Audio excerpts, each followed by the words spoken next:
Hello friends, good morning. Welcome to my presentation class. Myself Maheshwari, first MCom, Government First Grade College for Women, Post Graduation Studies in Commerce, Ole Narsipura. Friends let me start my presentation. Friends, ನಿಮಗೆ already ಗೊತ್ತೇ ಇರುತ್ತೆ, general ಆಗಿ ನೀವು requirements ಅಂತಂದರೆ ಏನು ಅಂತ ತಿಳ್ಕೊಂಡಿರ್ತೀರ. Requirements ಅಂತಂದರೆ ನಮಗೆ ನೀಡಿರುವಂಥದ್ದನ್ನು ನಾವು ರಿಕ್ವೈರ್ಮೆಂಟ್ಸ್ ಅಂತ ಕರಿತೀವಿ. ಸಪೋಸ್ ಇವಾಗ ನೀವು ಆಫ್ಟರ್ MCom ಆದಮೇಲೆ ನಿಮಗೆ ಜಾಬ್ ರಿಕ್ವೈರ್ಮೆಂಟ್ಸ್ ಬೇಕು ಅಂತ ಹೇಳಿದ್ರೆ ಜಾಬ್ ಅವಶ್ಯಕತೆ ನಿಮಗೆ ಇದೆ, ಅದನ್ನು ನಾವು ರಿಕ್ವೈರ್ಮೆಂಟ್ಸ್ ಅಂತ ಕರಿತೀವಿ. ಸಪೋಸ್ ಇವಾಗ ನಾನು ಒಂದು ನ್ಯೂ ಬಿಸ್ನೆಸ್ನ ಸ್ಟಾರ್ಟ್ ಮಾಡಬೇಕು ಅಂತ ಅಂದ್ಕೊಂಡಿದ್ದೀನಿ. ಆ ನ್ಯೂ ಬಿಸ್ನೆಸ್ ಏನಪ್ಪ ಅಂತಂದರೆ ಕ್ಲಾತ್ ಮ್ಯಾನುಫ್ಯಾಕ್ಚರಿಂಗ್ ಮಾಡುವಂತಹ ಬಿಸ್ನೆಸ್ಸನ್ನು ನಾನು ಸ್ಟಾರ್ಟ್ ಮಾಡಬೇಕು ಅಂತ ಅಂದ್ಕೊಂಡಿದ್ದೀನಿ. ಕ್ಲಾತ್ ಮ್ಯಾನುಫ್ಯಾಕ್ಚರಿಂಗ್ ಮಾಡುವಂತಹ ಬಿಸ್ನೆಸ್ಸನ್ನು ನಾನು ಸ್ಟಾರ್ಟ್ ಮಾಡಬೇಕು ಅಂತಂದರೆ ಫಸ್ಟ್ ಆಫ್ ಆಲ್ ನನಗೆ ಏನೆಲ್ಲ ರಿಕ್ವೈರ್ಮೆಂಟ್ಸ್ ಬೇಕಪ್ಪ ಅಂತಂದರೆ ಲ್ಯಾಂಡ್ ಬೇಕಾಗುತ್ತೆ, ಬಿಲ್ಡಿಂಗ್ ಬೇಕಾಗುತ್ತೆ, ಮಿಷಿನರಿ ಬೇಕಾಗುತ್ತೆ, ಕ್ಲಾತ್ ಮ್ಯಾನುಫ್ಯಾಕ್ಚರಿಂಗ್ ಮಾಡೋ ರಿಲೇಟೆಡ್ ಥಿಂಗ್ಸ್ ಬೇಕಾಗುತ್ತೆ. ಮೋಸ್ಟ್ ಇಂಪಾರ್ಟೆಂಟ್ ನಮಗೆ ಲೇಬರ್ಸ್ ಕೂಡ ಬೇಕಾಗುತ್ತೆ. ನಾನು ಹೇಳ್ದಂಗೆ ಕ್ಲಾತ್ ಮ್ಯಾನುಫ್ಯಾಕ್ಚರಿಂಗ್ ಮಾಡುವಂತಹ ಬಿಸ್ನೆಸ್ಸನ್ನು ಸ್ಟಾರ್ಟ್ ಮಾಡಬೇಕು ಅಂತ ಹೇಳಿದರೆ ಲ್ಯಾಂಡ್ ಆಗಿರ್ಬೋದು, ಮತ್ತು ಬಿಲ್ಡಿಂಗ್ಸ್ ಆಗಿರ್ಬೋದು, ದೆನ್ ಫರ್ನಿಚರ್ಸ್ ಆಗಿರ್ಬೋದು, ದೆನ್ ಲೇಬರ್ಸ್ ಆಗಿರ್ಬೋದು, ಮತ್ತು ಕ್ಲಾತ್ ಮ್ಯಾನುಫ್ಯಾಕ್ಚರಿಂಗ್ ಮಾಡೋ ರಿಲೇಟೆಡ್ ಥ್ರೆಡ್ಸ್ ಆಗಿರ್ಬೋದು. ಸೊ ಇಷ್ಟನ್ನು ಕೂಡ ನಾವು ನೋಡ್ತಾ ಹೋಗ್ತೀವಿ. ನಾನು ಏನು ಹೇಳಿದೆ ನಿಮಗೆ ಇವಾಗ, ಥ್ರೆಡ್ಸ್ ಆಗಿರ್ಬೋದು, ಕ್ಲಾತ್ಸ್ ಆಗಿರ್ಬೋದು, ಮಿಷಿನರಿ ಆಗಿರ್ಬೋದು, ಲೇಬರ್ಸ್ ಆಗಿರ್ಬೋದು, ಇದೆಲ್ಲವನ್ನೂ ಕೂಡ ನಾವು ರಿಕ್ವೈರ್ಮೆಂಟ್ಸ್ ಅಂತ ಕರಿತಾ ಹೋಗ್ತೀವಿ. ಸೊ ಜನರಲ್ ಆಗಿ ನಾವು ರಿಕ್ವೈರ್ಮೆಂಟ್ಸ್ ಅಂದರೆ ಈ ಥರ ತಿಳ್ಕೊಂಡಿದ್ದೀವಿ, ಅಂತಂದರೆ ನಮಗೆ ನೀಡಿರುವಂಥದ್ದನ್ನು ನಾವು ರಿಕ್ವೈರ್ಮೆಂಟ್ಸ್ ಅಂತ ಕರಿತೀವಿ. ಸೊ ಹಾಗಾದರೆ ಸ್ಟಾಕ್ ಮಾರ್ಕೆಟ್ ರಿಲೇಟೆಡ್ ರಿಕ್ವೈರ್ಮೆಂಟ್ಸ್ ಅಂತಂದರೆ ಏನು ಅಂತ ನೋಡ್ತಾ ಹೋಗೋಣ. So requirements, first one is what is requirements. A requirements is a specification of need or want. Sets of requirements are used to capture the information needed to design, build and test a process service. ಅಂತ ಹೇಳಿದ್ರೆ requirements ಅನ್ನುವಂಥದ್ದು ನಮಗೆ specification of need or want ಆಗಿರುತ್ತೆ. ಅದು ನಮ್ಮ ಒಂದು ಅವಶ್ಯಕತೆಯನ್ನು fulfil ಮಾಡೋವಂಥದ್ದಾಗಿರುತ್ತೆ. ಮತ್ತು ಈ ರಿಕ್ವೈರ್ಮೆಂಟ್ಸ್ ಅನ್ನುವಂಥದ್ದು ನಮ್ಮ ಬಿಸ್ನೆಸ್ ಗೋಲ್ನ ರೀಚ್ ಆಗೋದಕ್ಕೆ ಇದು ಸಪೋರ್ಟ್ ಮಾಡುತ್ತೆ ಅಂತ ಹೇಳಿ. ಅಂದರೆ ನಮಗೆ ಏನೆಲ್ಲ ರಿಕ್ವೈರ್ಮೆಂಟ್ಸ್ ಬೇಕು ಒಂದು ಬಿಸ್ನೆಸ್ಸನ್ನು ಸ್ಟಾರ್ಟ್ ಮಾಡೋದಕ್ಕೆ, ಆ ಒಂದು ರಿಕ್ವೈರ್ಮೆಂಟ್ಸ್ ಏನಿದೆ ಅದು ನಮ್ಮ ಬಿಸ್ನೆಸ್ ಗೋಲ್ನ ಅಚೀವ್ ಮಾಡೋದಕ್ಕೆ ಈ ರಿಕ್ವೈರ್ಮೆಂಟ್ಸ್ ಅನ್ನೋದು ಹೆಲ್ಪ್ ಮಾಡುತ್ತೆ ಅಂತ ಹೇಳ್ಬೋದು. Then next one is what is requirements ಅಂತ. What is margin requirements? The future exchange requires some good faith money from both to act as a guarantee ಅಂತ. ಸಪೋಸ್ ಇವಾಗ margin requirements ಅಂತಂದರೆ is very important only for margin. It was work in margin. What is margin? It is a just icon to your bank account. It is a just icon to your bank account ಅಂತ. your bank account. It is a just icon to your bank account. Then bank account margin where you need to some maintain good faith money. Margin to some maintain good faith money from both ಅಂತ. good faith and money ಆಗಿರುತ್ತೆ. good faith and money both where the or it is a buyer and seller to act as a guarantee that each will abide by the terms of contract. This is very simple. That is the margin ಅಂತ. So ಇವಾಗ margin requirements ಅಂತಂದರೆ ಏನು ಅಂತ ಗೊತ್ತಾಯಿತು. So ಹಾಗಾದರೆ NSE related ಯಾವ ರೀತಿಯಾದಂಥ margin ರಿಕ್ವೈರ್ಮೆಂಟ್ಸನ್ನು NSE ಒಳಗೊಂಡಿದೆ ಅಂತ ನೋಡ್ತಾ ಹೋಗೋಣ. ಫಸ್ಟ್ ಆಫ್ ಆಲ್ ಇವಾಗ ನಿಮಗೆ NSE ಬಗ್ಗೆ ಬೇಸಿಕ್ ಇನ್ಫಾರ್ಮೇಷನ್ ಗೊತ್ತಿರುತ್ತೆ. NSE ಅಂದರೆ ನ್ಯಾಷನಲ್ ಸ್ಟಾಕ್ ಎಕ್ಸ್ಚೇಂಜ್ ಅಂತ ಹೇಳಿ. NSE ಅನ್ನೋದು national stock exchange ಆಫೀಸಾಗಿ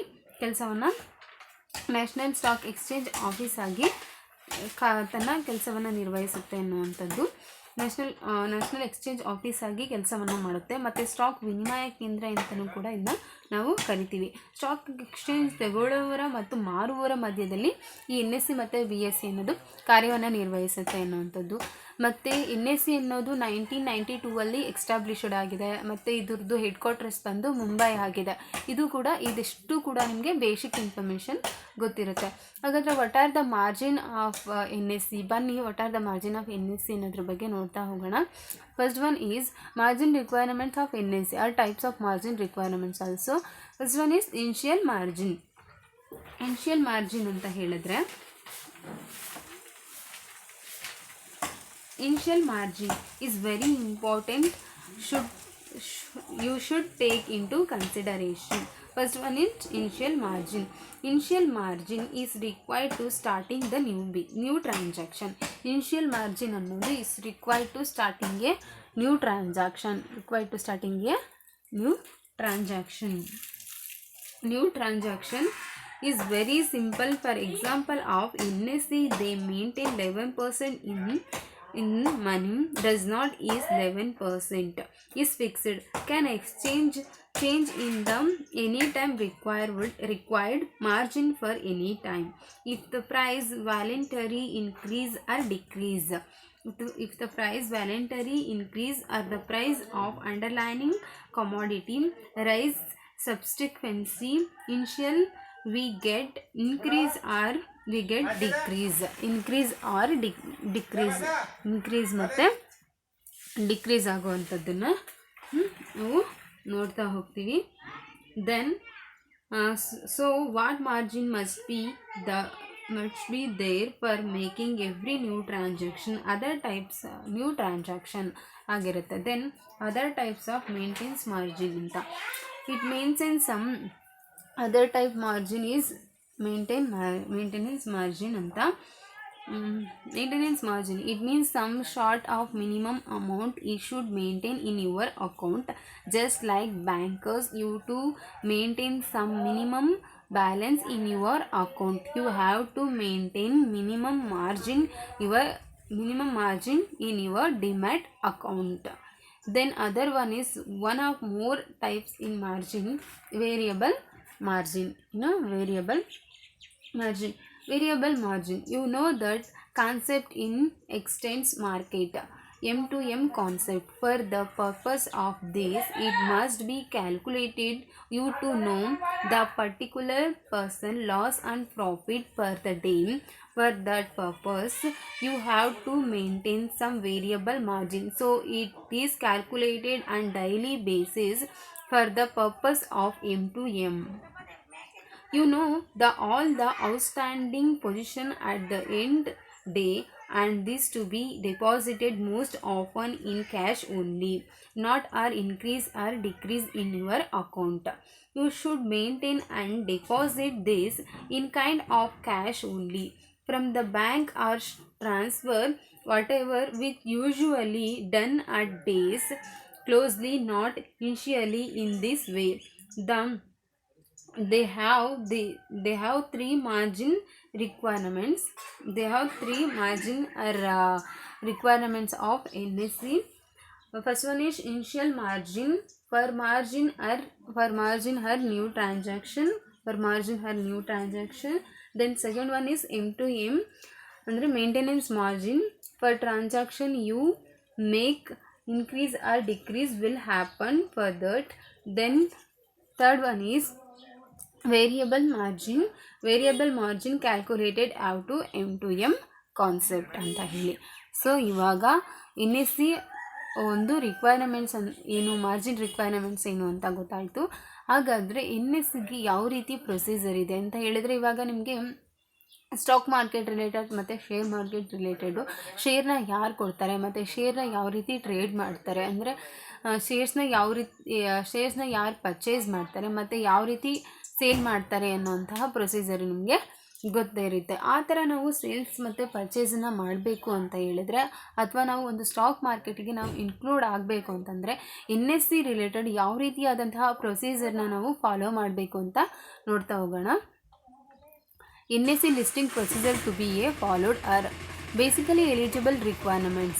Company must be company must be registered as a public company under companies act 1950 or companies act 2013 ಅಂತಂದರೆ ಒಂದು ಅಂದರೆ ಸ್ಟಾಕ್ ಮಾರ್ಕೆಟಲ್ಲಿ ನಾವು ಇನ್ಕ್ಲೂಡ್ ಆಗಬೇಕು ಅಂತಂದರೆ, ಅಂದರೆ ಸ್ಟಾಕ್ ಮಾರ್ಕೆಟಲ್ಲಿ ನಾವು ಒಂದು ಟ್ರೇಡ್ನ ಮಾಡಬೇಕು ಮತ್ತು ಪರ್ಚೇಸ್ನ ಮಾಡಬೇಕು ಅಂತಂದರೆ ಒಂದು ಕಂಪನಿ ಆ್ಯಕ್ಟ್ 2013 ಅಂಡರಲ್ಲಿ ನಾವು ರಿಜಿಸ್ಟರ್ ಆಗಿರಬೇಕು.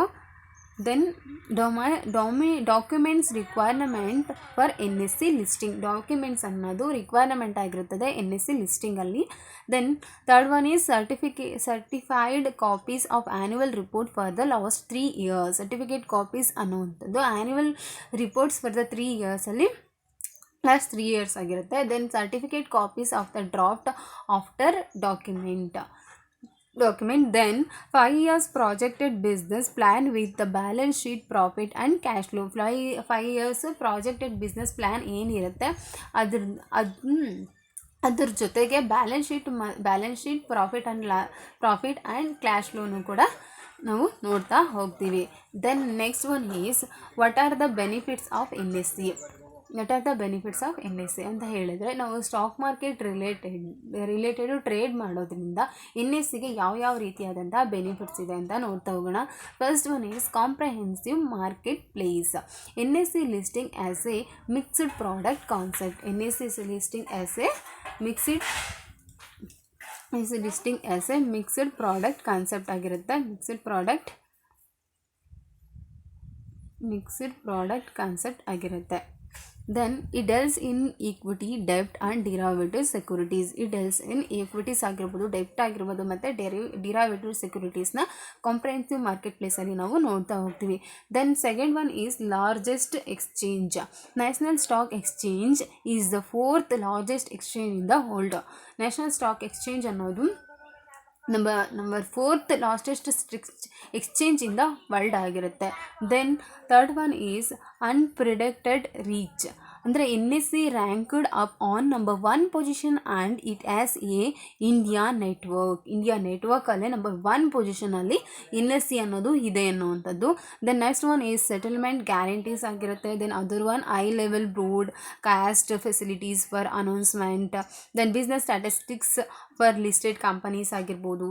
Then dedicated investor service sectors ಆಗಿರ್ಬೋದು. NSE has developed 24/7 customer service centre to take care of investor issues. NSE ಅನ್ನೋದು ಇನ್ವೆಸ್ಟರ್ ಇಶ್ಯೂಸ್ನ ಟೇಕ್ ಕೇರ್ ಮಾಡುತ್ತೆ ಅನ್ನೋವಂಥದ್ದು. ಸೊ ಇವಾಗ NSE ಬಗ್ಗೆ ಏನು ನಾವು ತಿಳ್ಕೊಂಡ್ವಿ. ಹಾಗಾದರೆ ನೆಕ್ಸ್ಟ್ ಒನ್ ಈಸ್ BSE ಅನ್ನೋದು ಒಂದು ಸ್ಟಾಕ್ ಎಕ್ಸ್ಚೇಂಜ್ ಆಫೀಸಾಗಿ ಕೆಲಸ ಮಾಡುತ್ತೆ ಅಂತ ನಮಗೆ ಗೊತ್ತು. BSE ಅನ್ನೋದು 1875 ಎಸ್ಟಾಬ್ಲಿಷ್ಡ್ ಆಗಿದೆ. ಮತ್ತು BSE ಅನ್ನೋದು ಸ್ಟಾಕ್ ಮಾರ್ಕೆಟ್ ರಿಲೇಟೆಡ್ ಮಾರುವವರ ಮತ್ತು ಕೊಳ್ಳುವವರ ಮಧ್ಯದಲ್ಲಿ ಕಾರ್ಯವನ್ನು ನಿರ್ವಹಿಸುತ್ತೆ. ಇದಿಷ್ಟು ಕೂಡ ನಾವು ಬೇಸಿಕ್ಕಾಗಿ BSE ಬಗ್ಗೆ ತಿಳ್ಕೊಂಡಿರುವಂಥದ್ದು. ಸೊ ಹಾಗಾದರೆ next one is Bombay Stock Exchange. The BSE has developed India's capital market. BSE ಅನ್ನೋದು ಇಂಡಿಯಾ ಕ್ಯಾಪಿಟಲ್ ಮಾರ್ಕೆಟ್ನ ಡೆವಲಪ್ ಮಾಡುತ್ತೆ, ಇನ್ಕ್ಲೂಡಿಂಗ್ ದ ರಿಟೇಲ್ ಡೆಪ್ಟ್ ಮಾರ್ಕೆಟ್. ಅದು ಯಾವ್ಯಾವುದನ್ನು ಒಳಗೊಂಡಿದೆಯಪ್ಪ ಅಂತ ಹೇಳಿದ್ರೆ ಡೆಪ್ಟ್ ಮಾರ್ಕೆಟನ್ನು ಒಳಗೊಂಡಿದೆ.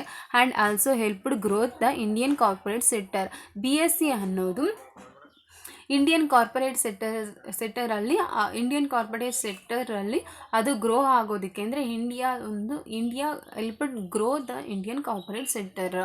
BSE ಅನ್ನೋದು ಹೆಲ್ಪ್ ಮಾಡುತ್ತೆ ಗ್ರೋ ಆಗೋದಕ್ಕೆ, ಇಂಡಿಯನ್ ಕಾರ್ಪೊರೇಟ್ ಸೆಕ್ಟರಲ್ಲಿ ಗ್ರೋ ಆಗಿದ್ದಕ್ಕೆ ಅಂದರೆ ಬೆಳವಣಿಗೆ ಹೊಂದೋದಕ್ಕೆ ಬಾಂಬೆ ಸ್ಟಾಕ್ ಎಕ್ಸ್ಚೇಂಜ್ ಹೆಲ್ಪ್ ಮಾಡುತ್ತೆ.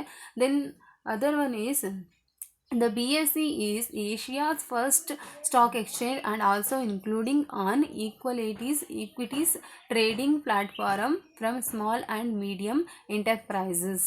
ಅಂದರೆ BSE ಅನ್ನೋದು ಏಷ್ಯಾದಲ್ಲೇ ಫಸ್ಟ್ ಸ್ಟಾಕ್ ಎಕ್ಸ್ಚೇಂಜ್ ಆಗಿರುತ್ತೆ ಮತ್ತು ಇದು ಈಕ್ವಿಟೀಸ್ ಟ್ರೇಡಿಂಗ್ ಪ್ಲಾಟ್ಫಾರಮ್ ಆಗಿರುತ್ತೆ. ಫಾರ್ ಸ್ಮಾಲ್ ಆ್ಯಂಡ್ ಮೀಡಿಯಮ್ ಎಂಟರ್ಪ್ರೈಸಸ್ಗೆ ಇದು ಒಂದು ಟ್ರೇಡಿಂಗ್ ಪ್ಲಾಟ್ಫಾರಮ್ ಆಗಿರುತ್ತೆ. BSE as derivatives into providing other capital market service. BSE derivatives ಅನ್ನೋದು ಪ್ರೊವೈಡ್ ಅದರ್ ಕ್ಯಾಪಿಟಲ್ ಮಾರ್ಕೆಟಿಂಗ್ ಸರ್ವಿಸನ್ನು ಕೂಡ ಪ್ರೊವೈಡ್ ಮಾಡುತ್ತೆ ಅನ್ನುವಂಥದ್ದು. Then next one is important functions of stock exchange as follows. BSE first one is providing liquidity and marketability to extinct securities. ಅಂದರೆ providing liquidity and ಮಾರ್ಕೆಟಬಿಲಿಟಿ. BSE ಅನ್ನೋದು ಲಿಕ್ವಿಡಿಟಿನ provide ಮಾಡುತ್ತೆ ಮತ್ತು ಮಾರ್ಕೆಟಬಿಲಿಟಿನ provide ಮಾಡುತ್ತೆ ಅನ್ನೋವಂಥದ್ದು. ಇದು ಒಂದು ಮೇಜರ್ ಫಂಕ್ಷನ್ಸ್ ಆಫ್ BSE ಆಗಿರುತ್ತೆ. Then next one is pricing of securities. ಅಂತಂದರೆ ಸ್ಟಾಕ್ ಮಾರ್ಕೆಟ್ ರಿಲೇಟೆಡು ಟ್ರೇಡ್ ಮಾಡಬೇಕಾದ್ರೆ ಕೆಲವೊಂದು ಪ್ರೈಸಸ್ ಇರುತ್ತೆ, ಆ ಪ್ರೈಸಿಗೆ ಇದು ಸೆಕ್ಯೂರಿಟೀಸನ್ನು ನೀಡುವಂಥದ್ದಾಗುತ್ತೆ. Then third one is safety of transaction. ಅಂತಂದರೆ ಇವಾಗ ಸ್ಟಾಕ್ ಮಾರ್ಕೆಟಿನ ಕೊಳ್ಳುವವರ ಮತ್ತು ಮಾರುವವರ ಮಧ್ಯದಲ್ಲಿ ನಡೆಯುವಂತಹ ಟ್ರಾನ್ಸಾಕ್ಷನ್ಗೆ ಇದು ಸೇಫ್ಟಿಯನ್ನು ನೀಡುತ್ತೆ ಅಂತ ಹೇಳ್ಬೋದು. ಇದು one of the important function of stock exchange as BSE related. Then contribution to economic growth. BSE ಅನ್ನೋದು ಎಕನಾಮಿಕ್ ಗ್ರೋತ್ನ ಕಾಂಟ್ರಿಬ್ಯೂಟ್ ಮಾಡುತ್ತೆ ಅನ್ನೋವಂಥದ್ದು. Then providing scopes for speculation ಮತ್ತು ಸ್ಪ್ರೆಡ್ಡಿಂಗ್ ಈಕ್ವಿಟಿ ಕ್ಲಾಟ್.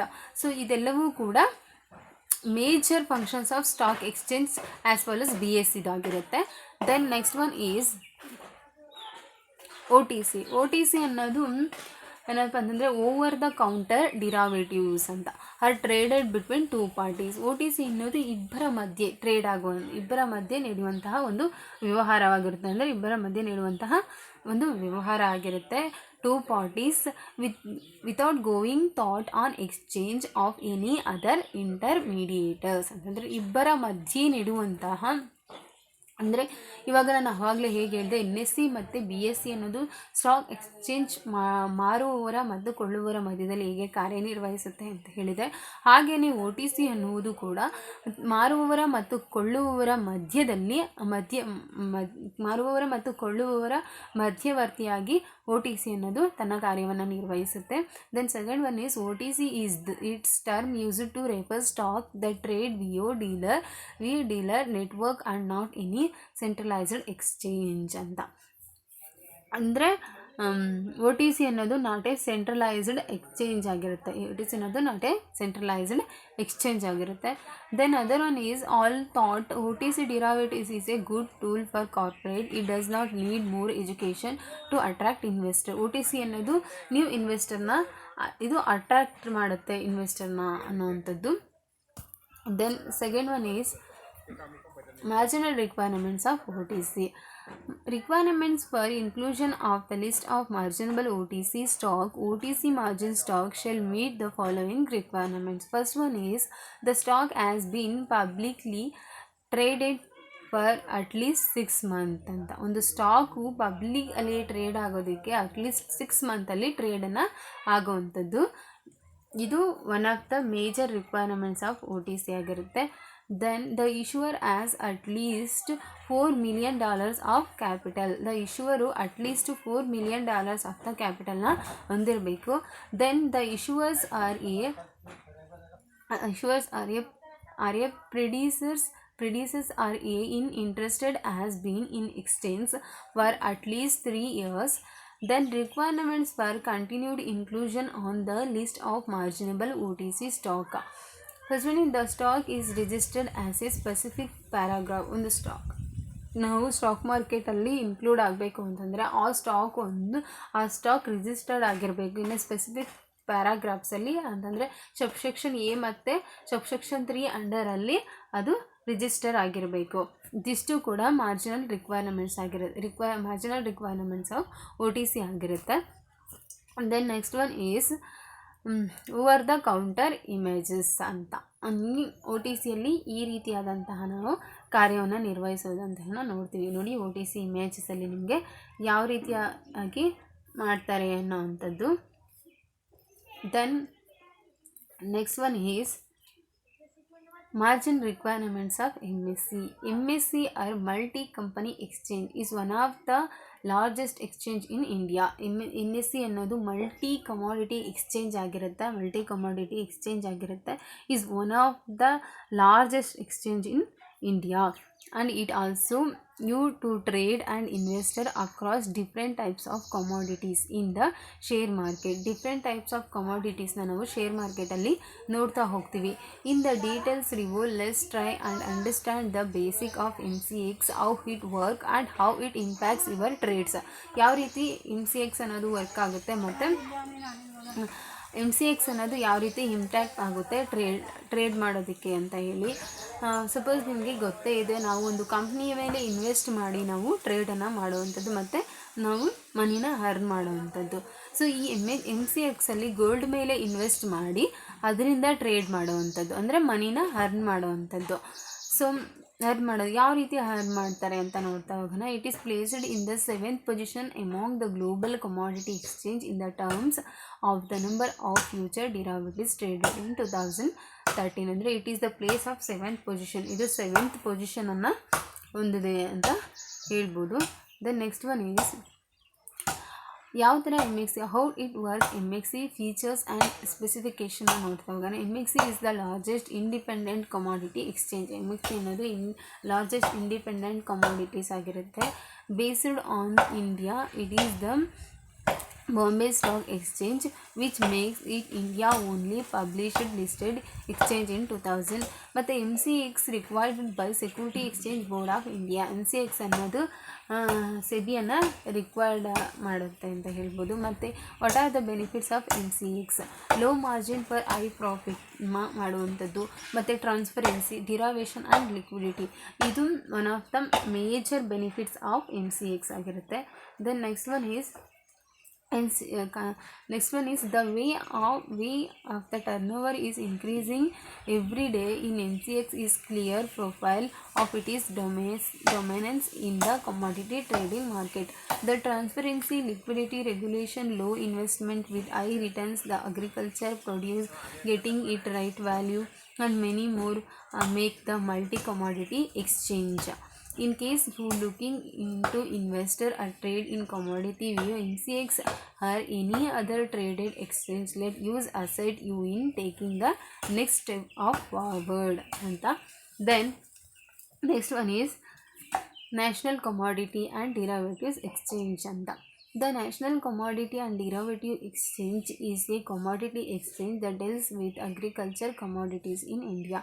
ಇದು ಅಗ್ರಿಕಲ್ಚರ್ ಕಮಾಡಿಟೀಸ್ನ ಡೀಲ್ಸ್ ಮಾಡುತ್ತೆ. ಅಂತಂದರೆ ನಾವು MXCಯಲ್ಲಿ ನೋಡ್ತಾ ಹೋದ್ವಿ, ಅದ್ರದ್ದು ಗೋಲ್ಡ್ ಮೇಲೆ ಇನ್ವೆಸ್ಟ್ ಮಾಡಿ ಮನಿಯನ್ನು ಅರ್ನ್ ಮಾಡುವಂಥದ್ದು.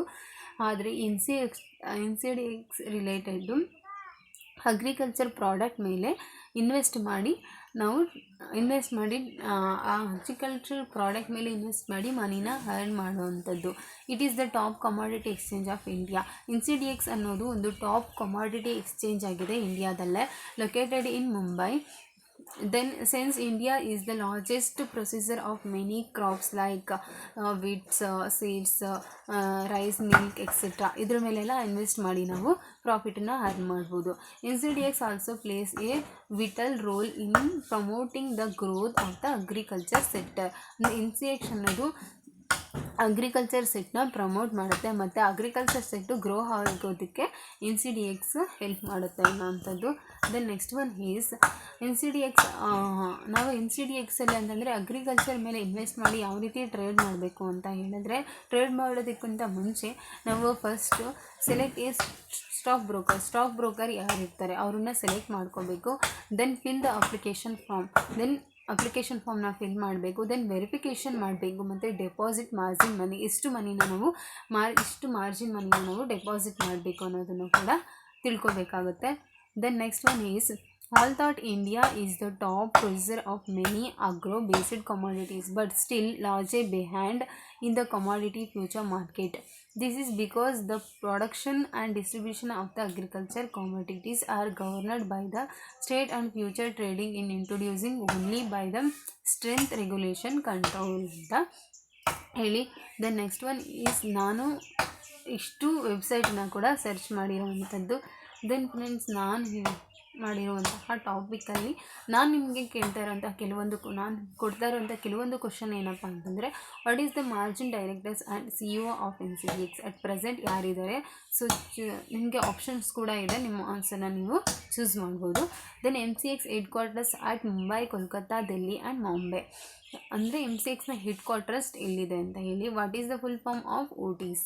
ಇಷ್ಟು ಕೂಡ ನಿಮ್ಮ ಒಂದು ಕ್ವಶನ್ಸ್ ಆಗಿರುತ್ತೆ. ದೆನ್ ನಾನು ಇವತ್ತಿನ ಕ್ಲಾಸ್ ರಿಲೇಟೆಡು ನಿಮಗೆ ಒಂದು ಅಸೈನ್ಮೆಂಟ್ನ ರೆಫರ್ ಮಾಡ್ತಾ ಇದ್ದೀನಿ. ಏನಪ್ಪ ಅಂತ ಹೇಳಿದ್ರೆ, margin requirements of NCX and MCC and EINX ಅಂತ ಹೇಳಿದರೆ, ನಾನು ಇಷ್ಟೊತ್ತು ಕೂಡ ನಿಮಗೆ margin requirements of NCS, BSc, then OTC ಮತ್ತು MCX ಮತ್ತು NCDX ಬಗ್ಗೆ ಹೇಗೆ ತಿಳಿಸ್ಕೊಟ್ನೋ, ಹಾಗೆಯೇ ನೀವು ಕೂಡ ರಿಕ್ವೈರ್ಮೆಂಟ್ಸ್ ಆಫ್ CSC ಯಾವ ರೀತಿ ಮತ್ತು MCS ಯಾವ ರೀತಿ ಮತ್ತು INS ಯಾವ ರೀತಿ ಸ್ಟಾಕ್ ಮಾರ್ಕೆಟ್ ರಿಲೇಟೆಡು ಟ್ರೇಡ್ ಮಾಡುತ್ತಾರೆ ಅನ್ನೋದನ್ನು ನಿಮ್ಮ ಅಸೈನ್ಮೆಂಟ್ಸಲ್ಲಿ ನೀವು ರೈಟ್ ಮಾಡಬೇಕಾಗುತ್ತೆ. ದೆನ್ ಇಷ್ಟು ಹೊತ್ತು ಕೂಡ ನನ್ನ ಪ್ರೆಸೆಂಟೇಷನನ್ನು ವಾಚ್ ಮಾಡೋದಕ್ಕೆ thank you for everyone watching my presentation video.